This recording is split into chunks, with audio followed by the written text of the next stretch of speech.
Hello. I am at Hi. Good morning.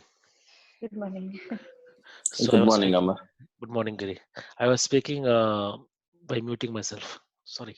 Okay. So the thing is, in the last class, we started discussing about how to do the installation in Python, Mm, and in case if you are facing some issue after installation, how to fix it. And we also discussed the type of editors and IDEs. In case if you write in editor like Notepad, which is a local environment in any operating system, how to execute that particular notepad in Python. These are things what we discussed. Any questions on those area? Are you comfortable? yeah, I'm comfortable. How about you, Giri? I'm good, Amar. Yeah. So when I coming to data types, Amar, already I'm a technical programmer. I know everything like data types and everything. Do not worry. Wherever you go, any programming language, the basic data types are similar and same. And but when I come into collection data types, slightly it can be changed program to program. So data types represent to be data, the type of data to be used. So if you're coming to Java or C++ or C, before creating any variable, first I need to define that variable with a data type. Nothing but if I want to use a variable called x and it should the behavior of the x is supposed to be integer, then upfront I need to be define that variable as x and I need to give the behavior is supposed to be like an integer. But when I come into Python, it is a dynamic data type. So based on the value, whatever you are going to be assigned, the behavior of the data variable data type is going to be changed. The same X I can use it for integer, same X I can use it for string or boolean. Hope you are understanding what I'm trying to say. Mm-hmm. So every organization use case has a data and operations. So when I come into any organization, go with name with banking, finance, healthcare, retail, wherever you go, there are two type of data you can find. One is operational data. The second is normal data, use case data. So when you have operational data, that is nothing but the operations which are performed based on the data which is existing. For example, if I'm coming to banking industry, if I want to do any operation in banking industry, first they need to have my data, customer data, which is a fixed one, like customer account ID, customer name, customer phone number, customer email ID. These are actual normal data. And on top of that, with the help of that data, I can do multiple operations like withdrawing, deposit, transfer, and etc. So the operations what you're doing is an operational data, nothing but aggregate functions. The data what you're going to be insert will be decided by your data types. Are you getting? Mm-hmm. So name supposed to behave like a string, and the age supposed to behave like a float, age with days, or you can take only the integer, and address supposed to be behave like a string. Account number is supposed to behave like an integer. So those things I'm the way data types is deciding upfront itself. When I come into operations, generally those are aggregate functions. Deposit, withdraw, transfer, all these things are going to be your operations. Data represented using data types and variables, as I told you.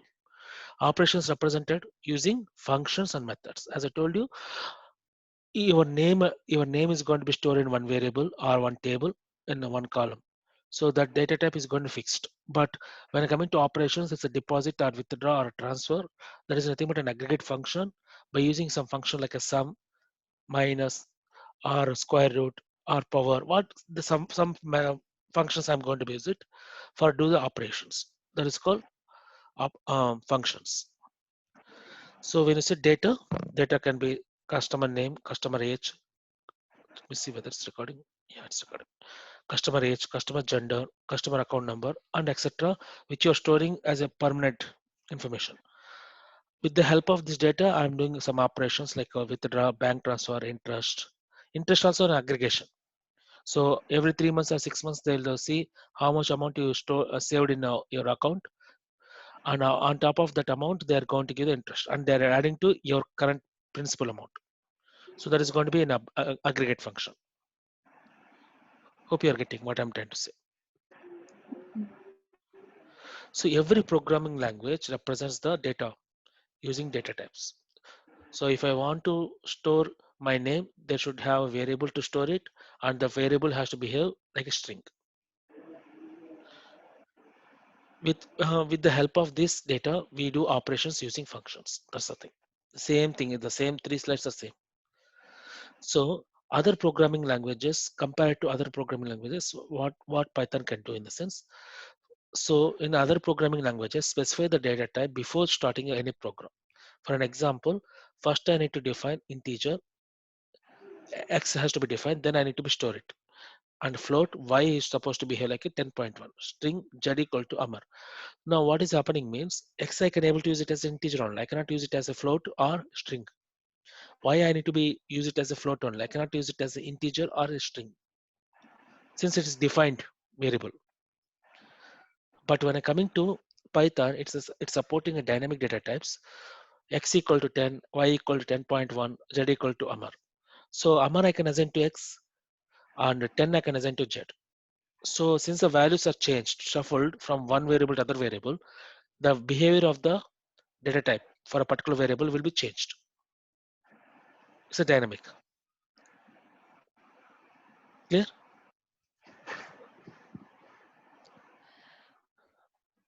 Any questions till now?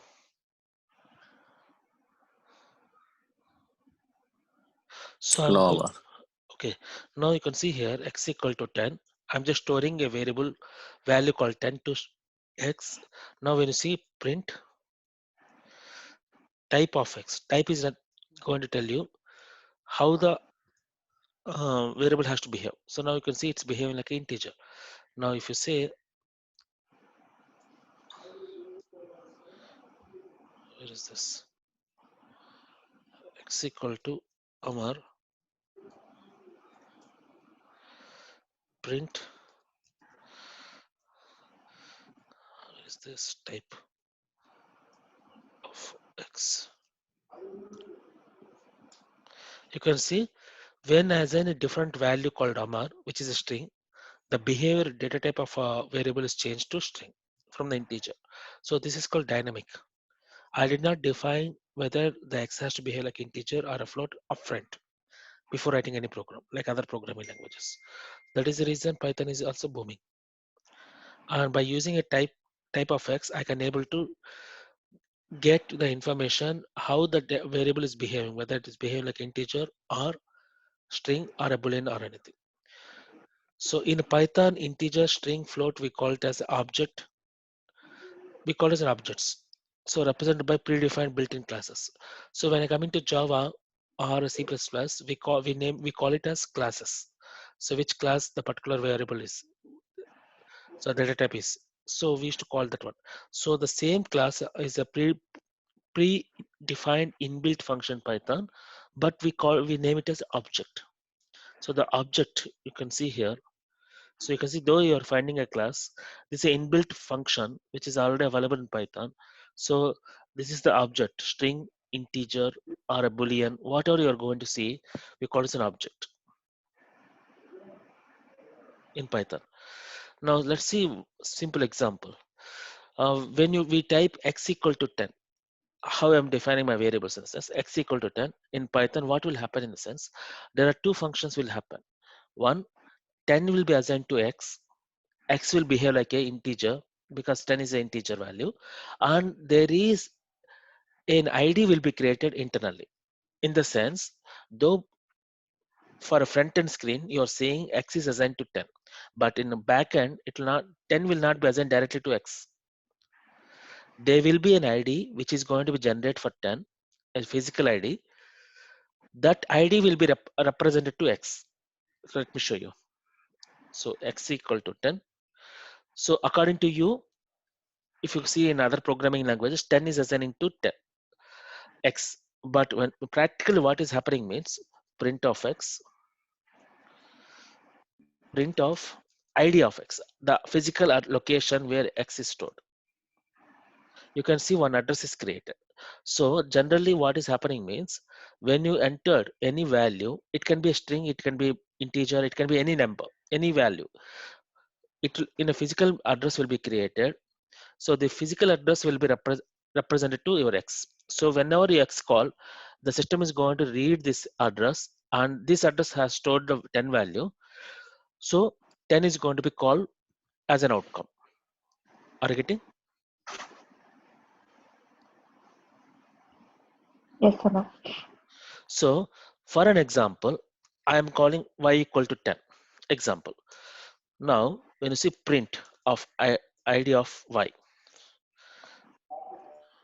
now you can see the same address is generated. That means since the 10 is a single same number which is assigned to two different variables, though the number is same, so the same physical address has been referred to two different variables. It's not assigning the value like other programming languages.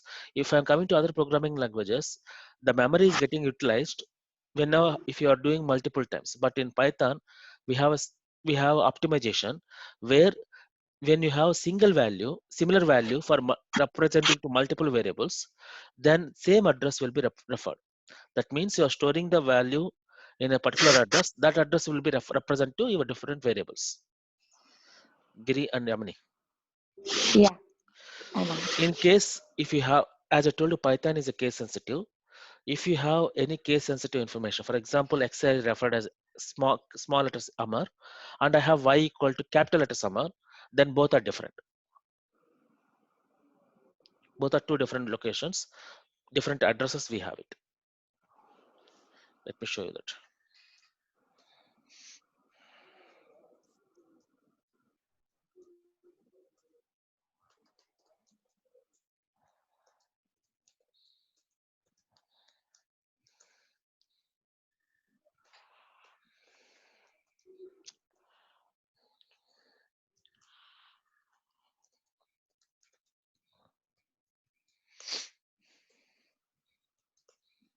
You can see here, though the name is same, but one is a small letter, one is a normal letters, case normal sensitive.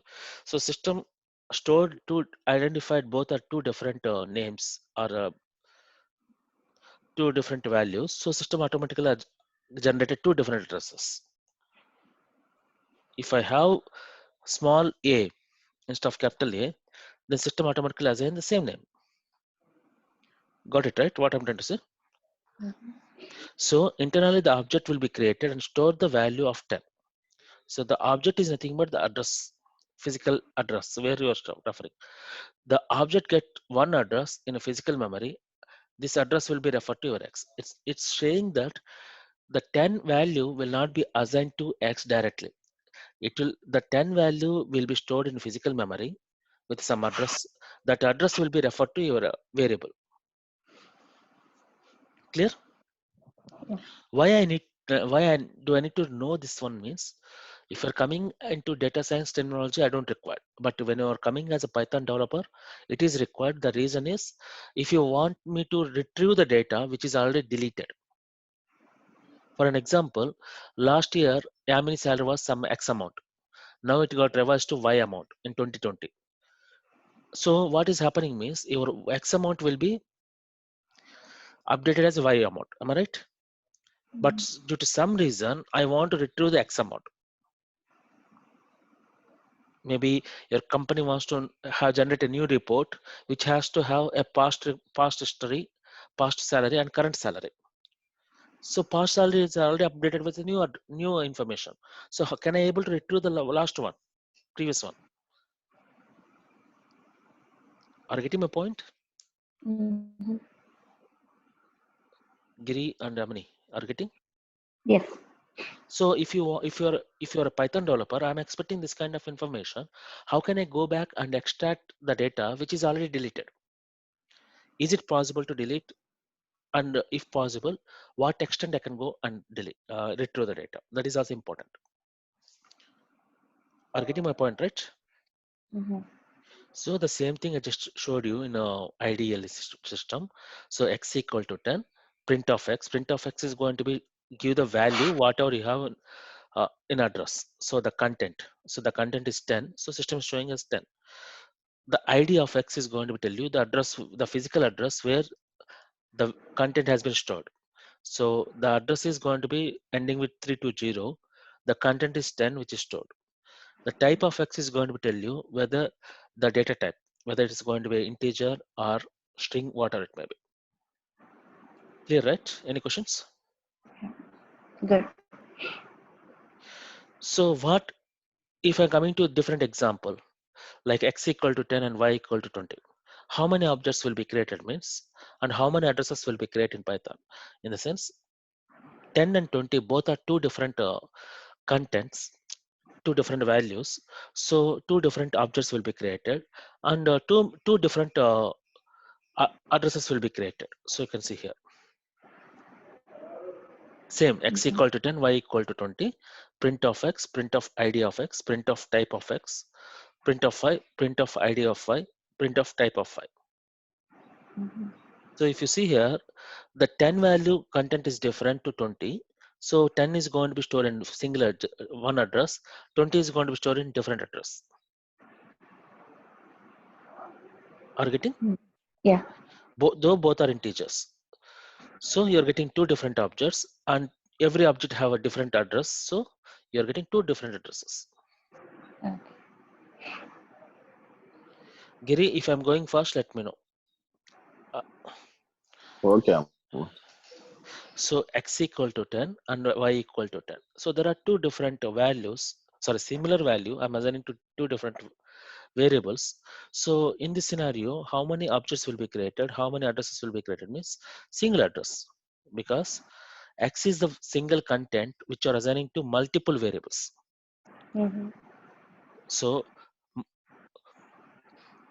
in this scenario, my address will be the same. It will not be changed. Amar, when this right now, for example, X is this scenario is something like this. Let me take you. X equal to 10, Y equal to 10, Z equal to 10, something like this.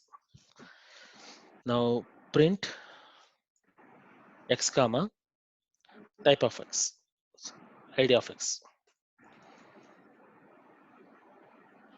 Print Y comma ID of Y. Print Z comma ID of Z. Now my requirement is X has been updated as 20. Will the address change or not? Address will change. Address will be changed. So old address will be there or not? Old address will be there, but new address will update. Will be there, huh? Yeah.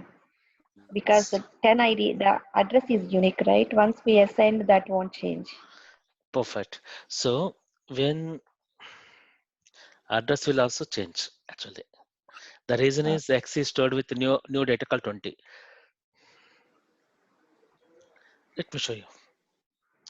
So small py. Now you can see 10, X equal to 10, and address is this one. So Y equal to 10, address is same because same number. Z equal to 10, and address is same. But when the new address has been updated, for new value is updated to X called 20, my address is changed. Yep. So when I can able to retrieve this 10 for X, only that address is available in memory. For an example, in this current scenario, when this address X is updated as 20, my address got changed, but still I can able to retrieve 10. This address is existing in my physical memory. So till when it will be available in the sense, right now it is available in two locations only, Y and Z.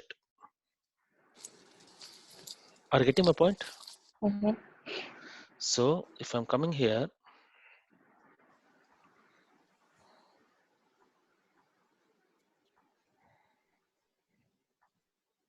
you can see here the address is available only in 2 locations. It's not available in 3 locations. So till the address become as 0. Mhm. So right now RC equal to 2.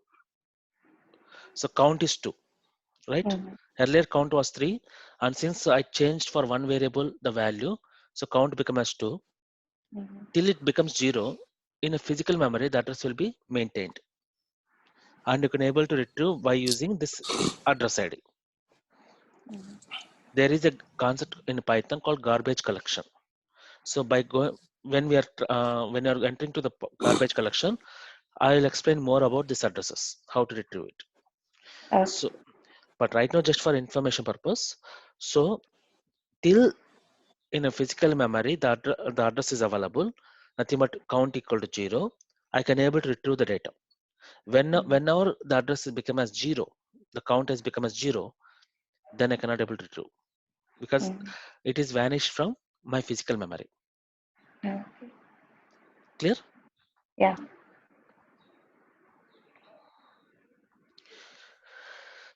So this is so in this example, also just now I explained you x was 10 and x equal to 20. So my previous value was 10, which has a different address, and x become as 20. So the new address is going to be created. Mhm. So same example. Here you can see. So x was 10, my has one address, and x become as 20. So I have a different address. Since the value got changed. Mhm.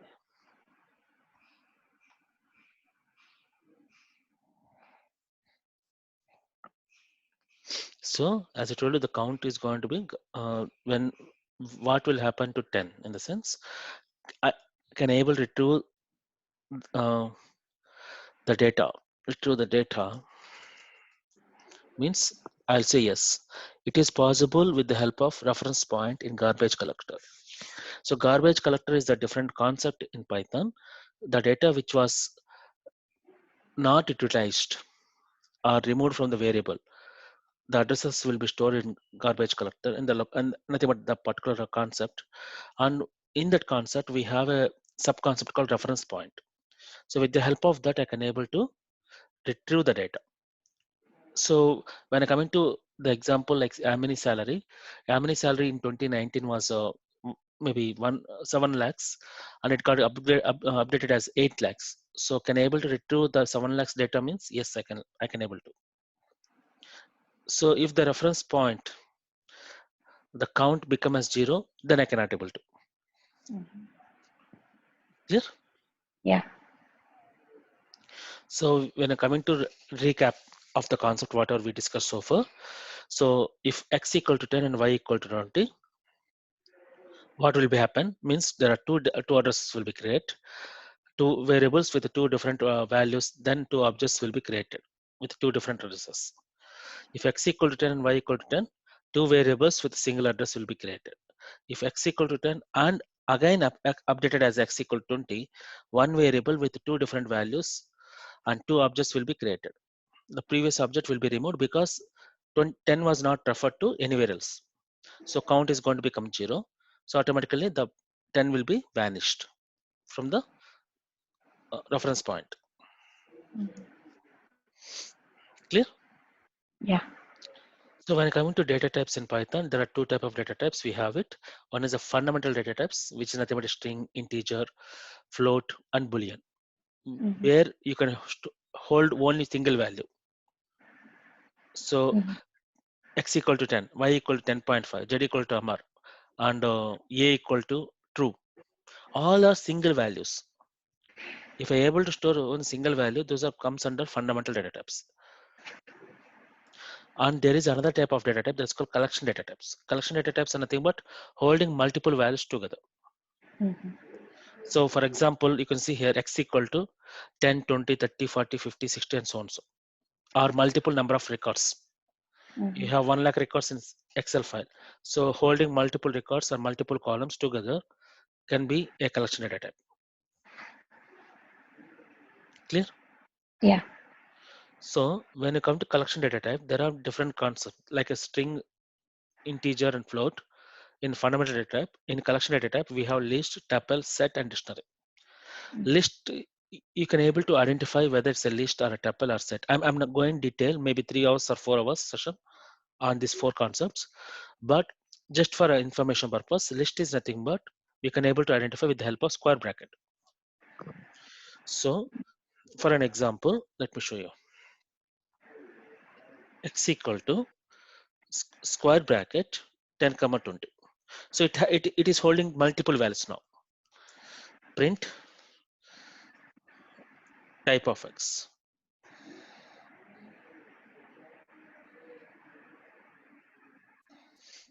X is nothing but printing the value. So now you can see class is a list and the value what you stored is 10 and 20. And it's in square bracket. You can see the same. And tuple is another concept similar like your list. And you can able to identify whether it's a tuple in the sense it's in its normal bracket. Open and close brackets. And there is another concept called set. There is a thin line difference between list, tuple, set. So those things we'll discuss in future classes. So which is going to be in flower bracket. And the last one is called dictionary. Dictionary is going to be a key value representation in the sense based on certain keyword, the value is going to be retrieved. For an example, when you're calling to call center, press 1 for so-and-so information, press 2 for so-and-so information, press 3 for so-and-so information. If you're calling to any call center agent or a toll-free number. Similarly, the dictionary is same thing. So press 1 for call center, plus 2 for auto message, press 3 for so-and-so. That is going to be your dictionary. So this is also in square bracket, sorry, flower bracket, but with the key information, key value information. So when the key is there, then the corresponding value will be updated. Clear? Yeah. So when I come into fundamental data types, before going to collection data types, we need to be understand fundamental data types. There are 5 fundamental data types available in um, Python. The first one is integer. Second one is string, float, boolean, and complex. These are 5 different fundamental data types we have it. So first one you already aware, x equal to 10, print of type of x. Type of x is going to tell you whether it's an integer or not. That is fine for me. I'm going to float. Float is nothing but 10.5 with a decimal point. So you are going to find out float.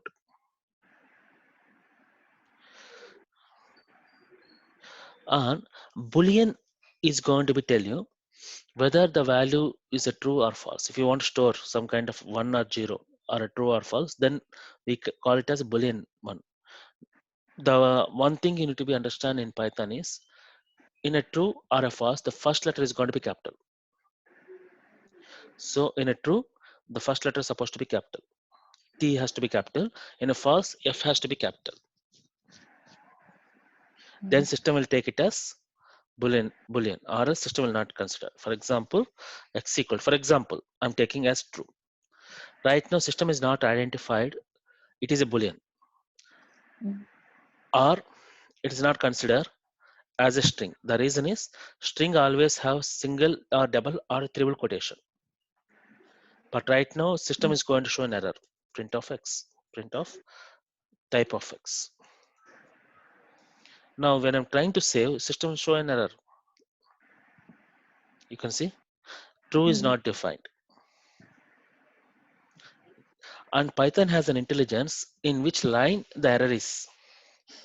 So you can see the line number 1, my first line itself, x equal to true. So because if you want to give, there are 2 ways, either consider as a string and run it. You can see it's a string. But my intention is not to give as a string. I want to behave like a Boolean operator. So the only one option I have is T, capital T. Clear? So when I give capital key, system is going to be considered, this is going to be Boolean operator. When you execute this one, You can see it's a boolean. Mhm. Similarly, for a false, you have to have capital F. And if you execute, it's going to be behave like a boolean operator. Clear? Yeah.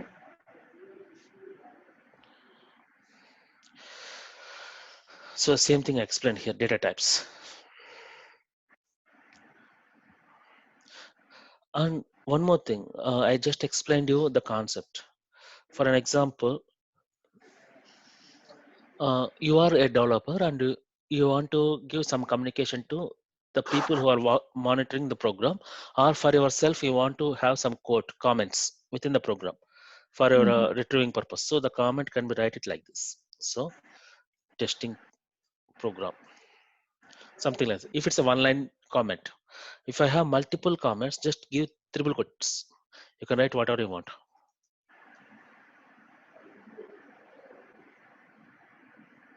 So triple quotes, starting with triple quotes, ending with triple quotes. So multi-line program can be commented.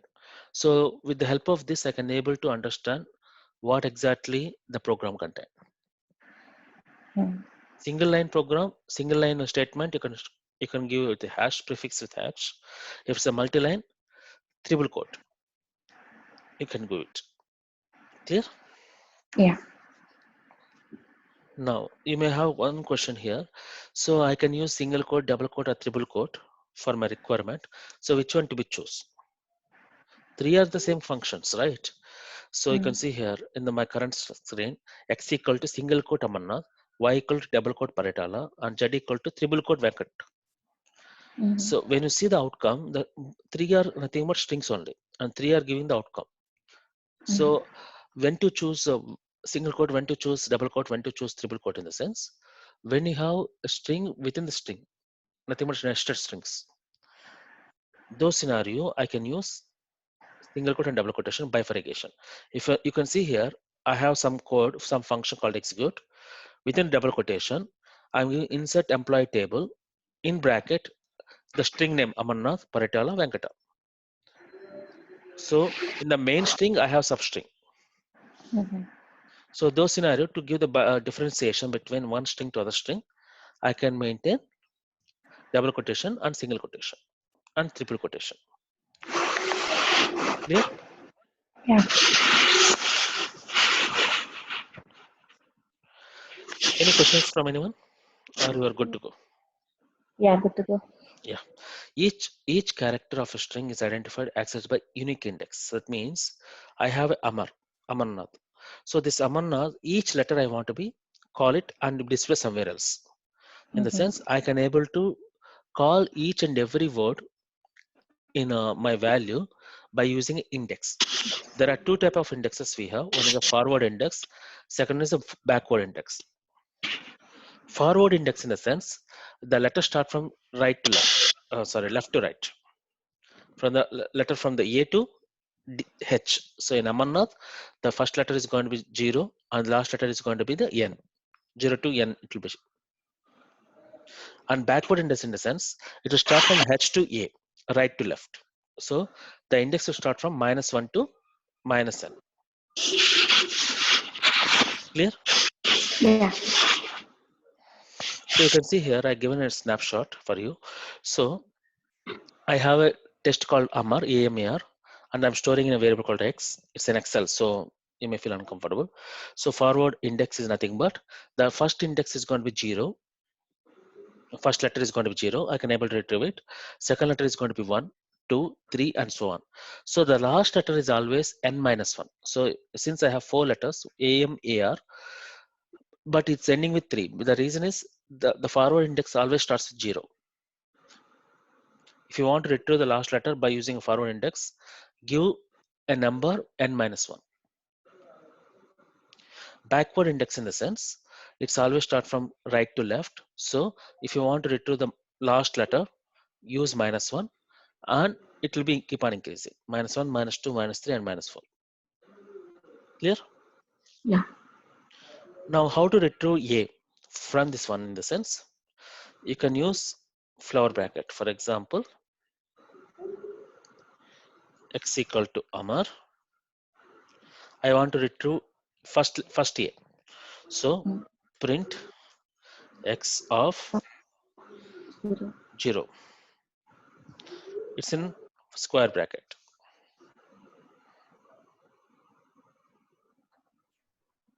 Now you can see the first A is retrieved. Clear? Yeah. Any questions? You can see here I given a couple of examples. Any questions from anyone? Am I going fast?